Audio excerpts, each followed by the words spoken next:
Today we will be taking you through the athlete briefing developed by our local race director, Joe Lee.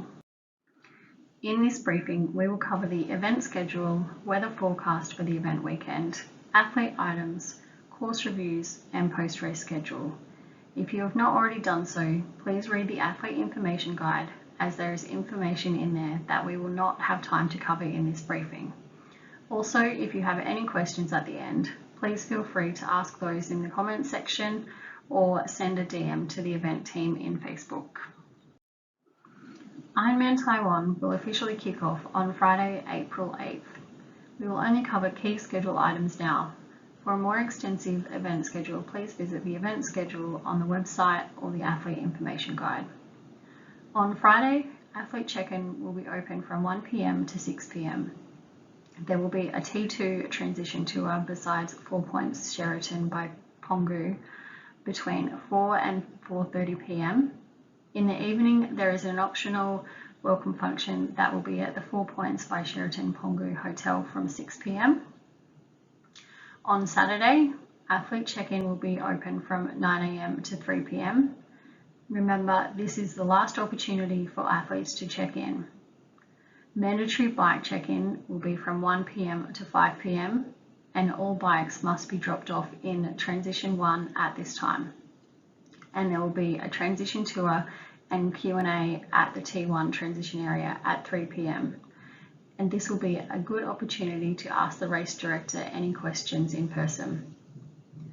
Sunday morning, transition will be open from 4:30 a.m. to 5:45 a.m. All athletes must clear transition by 5:45 a.m. at the latest to be ready at the 6 a.m. rolling start. We will have bike checkout from 5:30 p.m. to 11 p.m. with the course closed at 11:10 p.m. On Monday morning, bike checkout will be available from 8 a.m. to 10 a.m. and Ironman World Championship slot allocation will be held at 11 a.m. followed by the awards ceremony at 12:30 p.m, both at the 4 Points Sheraton Penghu B2. The weather forecast for race weekend is calling for mid to high 20s with an average of 27 degrees on race morning with sun and partly cloudy across the weekend. Please keep up to date on the weather forecast throughout the week as it is likely the expected conditions will change. Official water temperature and wetsuit decision will be made by event officials on race morning and announced to the athletes. Expected conditions call for a water temperature of between 23.5 and 24.5 degrees, which would make this a wetsuit legal race, meaning athletes will have a choice to wear a wetsuit or not wear a wetsuit. Water conditions are expected to be calm and flat. When athletes check in at registration, please check your race kit to ensure you have the following items: wristband, which is mandatory to wear at all times after check-in until you check out your bike post-race. 2 tattoo numbers to be applied to your left arm and left calf for race day. A race bib number to be worn only during the run. Bike seat post stickers. 2 helmet stickers to be placed on the front and left sides of your helmet. 3 bag stickers for your T1 bag, T2 bag and street gear bag, as well as 2 stickers for your personal needs bags, bike pump sticker and swim cap. Red T1 bag, blue T2 bag, black street gear bag, a bike personal needs and run personal needs bags. Mandatory bike check-in will be available from 1 p.m. to 5 p.m. on Saturday in the transition area at Shirley Elementary School. Athletes are required to have their wristbands on, their seat post sticker attached to their bike, and their helmet with both helmet stickers attached to the front and left sides for helmet inspection. There is no bike check-in allowed race morning, and all athletes must have their bikes in transition by 5 p.m. on Saturday. On race morning, athletes will be allowed to access their bikes and drop their transition bags from 4:30 to 5:45 a.m. and then must proceed to the start area. Athletes should remember to drop your streetwear bag, T2 bag and bike and run personal needs bags outside of T1 before heading to the swim start. Place your T1 bag at the designated area in transition. Please also remember to bring your swim cap, wristband, timing chip, helmet, and bike pump if needed. Other important items for each athlete to remember race morning are bike shoes, nutrition, and hydration. Timing chips will be distributed during bike check-in. If an athlete competes without their timing chip, there is no way to validate they completed the course and will show up as a DNS or DNF in the results. If at any point an athlete realizes they lost their timing chip, please notify event staff. We will have spare timing chips available at the swim start, swim exit, and in transition. If an athlete drops out of the race, please return your timing chip to an event staff member, as it is important for safety purposes, we know that you are no longer competing in the race. Relay teams must have all 3 members check in at the same time at athlete check-in. Your timing chip will act as your relay baton. When exchanging the timing chip, athletes must do that from the relay exchange tent inside of transition. Relay members must wear their wristband at all times, as this is the only way to gain entry to the relay exchange tent or the post-race area. The bib number only needs to be worn by the run leg member, and all relay members can finish the last straightaway together as long as they have their wristbands on. For the swim to bike relay exchange, the relay exchange tent will be located in the front corner of transition, as signified by the green icon on the map. Bike relay members must report to this location. The bike to run relay exchange is located in the back corner of T2 before the exit, and run leg members must report to this location. We will have bike mechanical services at multiple points throughout the event. In transition during bike check-in, pre-race morning access, and during T1. On course, there will be 3 mobile techs moving around the course. Please be mindful that the mobile bike techs respond on a first come, first served basis, and this service may require significant wait times. Bike techs will assist with athletes with repairs. There will be COVID-19 safety measures implemented at the event. Masks will be required to enter the venue, and all visitors must come with their own masks. Please be patient if you encounter lines, and we suggest you come early to give yourself extra time. You must, in the past 21 days, have not gone abroad or any other place outside of Taiwan. Athletes and families must present a completion of the online health declaration form screenshot and scan the 1922 messaging service QR code before entering the event venue. You must be at least 14 days after the first vaccination record. You must have proof of recovery, or you must have an at-home rapid antigen test or COVID-19 RT-PCR test report within 3 days prior to arrival at the venue. We will cover swim, bike and run courses, as well as transition flow. 2 things to note related to the race.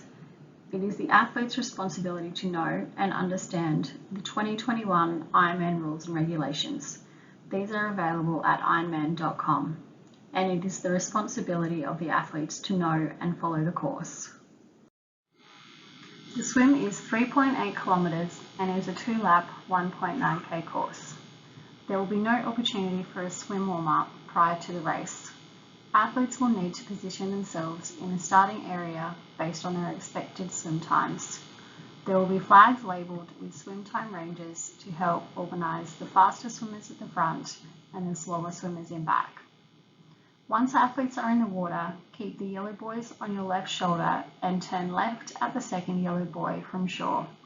Athletes will then follow the yellow buoys and turn left at the first pink buoy and continue straight to the swim exit, keeping the pink buoys on their left shoulder at all times, and then complete the turnaround on the beach for the second lap following the same course.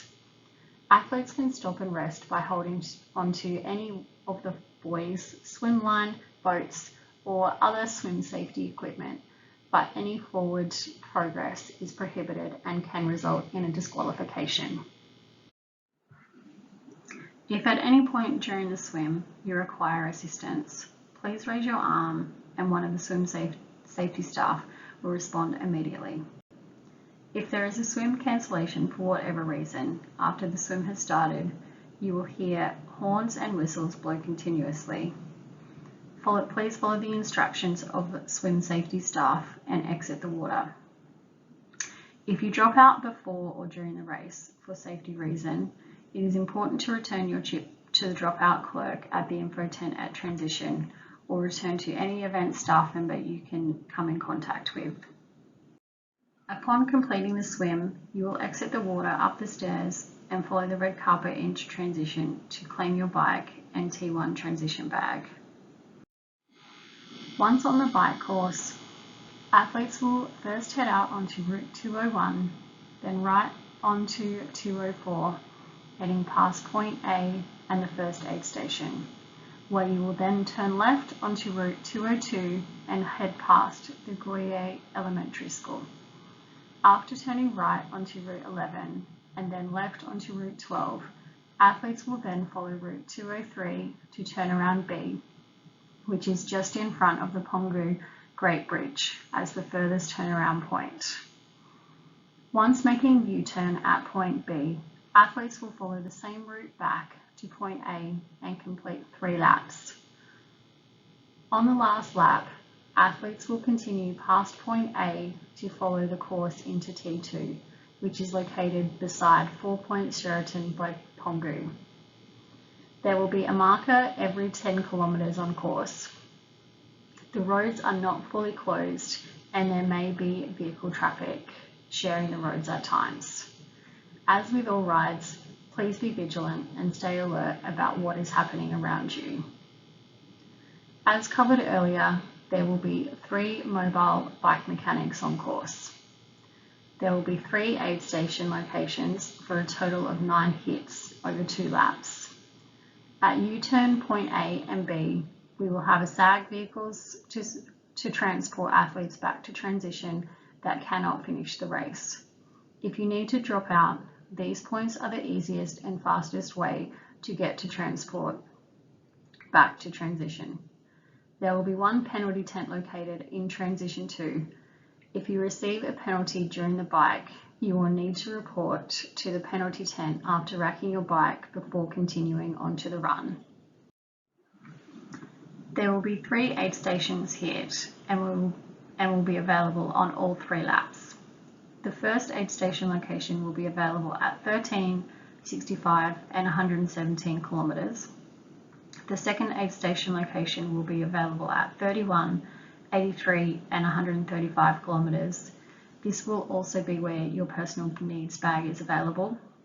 And the third aid station location will be at 49, 101 and 153 kilometres. As you approach the aid station, the order of items will be trash, water will be in a yellow bottle, isotonic will be in the blue bottles, food, isotonic, water, toilets, and then a last opportunity to discard trash. Please remember, trash can only be discarded at the aid stations. If done anywhere else on course, it can result in a disqualification. As with all Ironman events, this is a non-drafting event.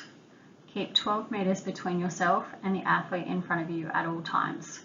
This distance is measured from front wheel to front wheel. Avoid riding next to another athlete or remaining in the passing lane after a completed pass, as this can result in a blocking penalty.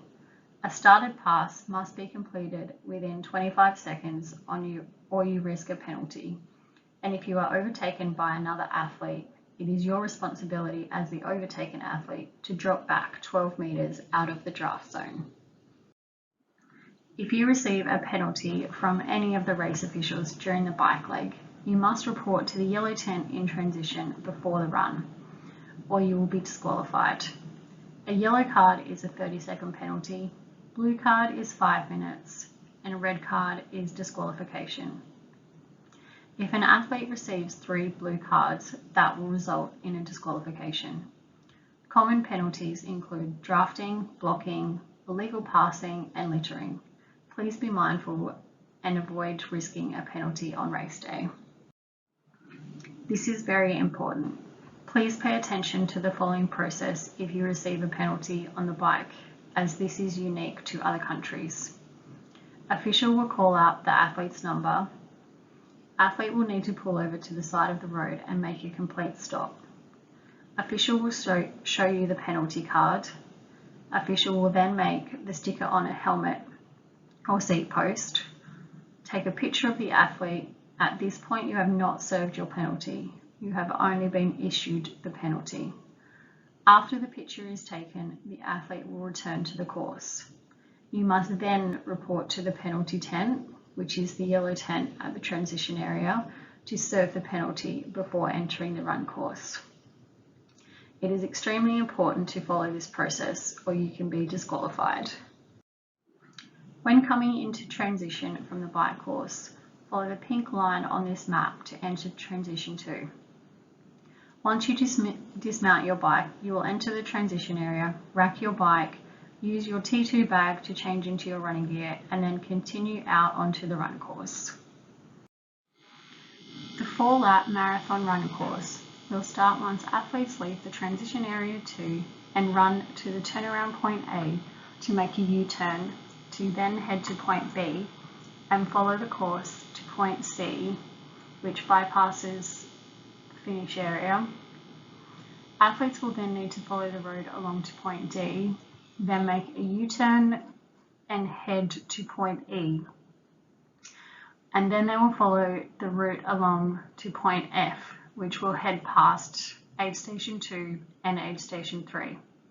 At point F, athletes will collect their lap band and make a U-turn back to point A to start another loop.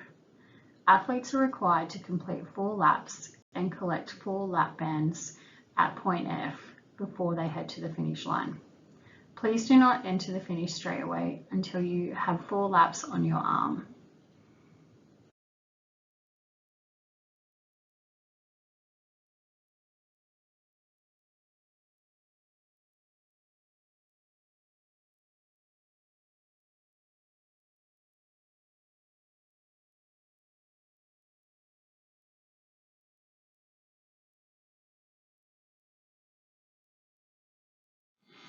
Once you have received your 4th lap band, you will make the final turn at the blue section and head towards the finish line.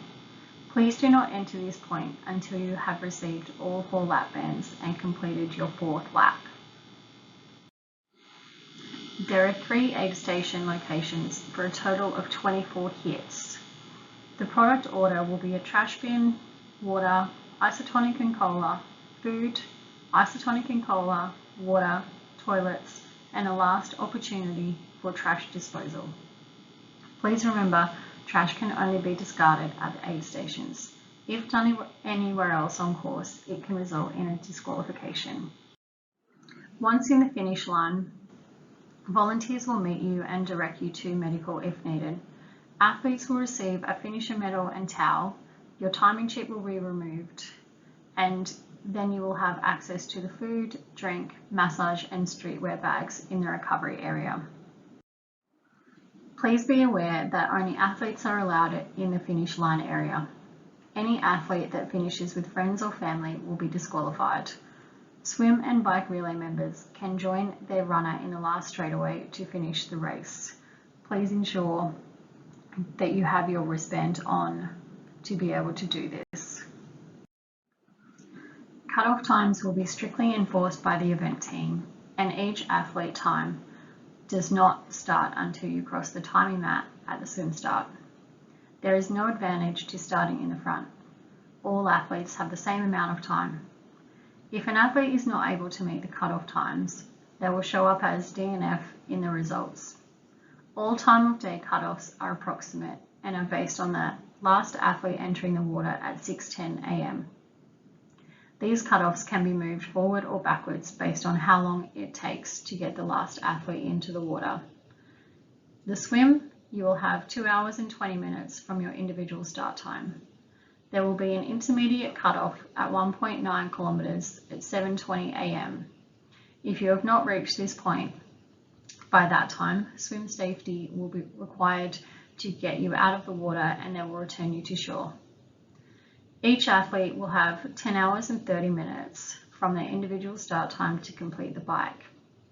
There will be intermediate cutoffs at 117 kilometres at 1:53 p.m. and 135.5 kilometres at 2:42 p.m.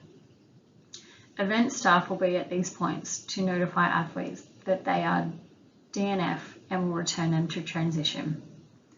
Each athlete will have 17 hours from their individual start time to complete the race. There will be intermediate cutoffs on the run course at 31.6 kilometres at 9:36 p.m. and 38.6 kilometres at 10:39 p.m. Event staff will be at these points to notify athletes that they are DNF and will not be allowed to finish. The race director reserves the right to institute unannounced cutoffs if required. We do have medical teams across all legs of the race. Please reach out to them if you need assistance or see any athletes in need of assistance. There will be over 300 volunteers from the local community assisting with the race. Most of them will only speak Chinese, so if you need to communicate with them, please be patient and they will help you with what you need.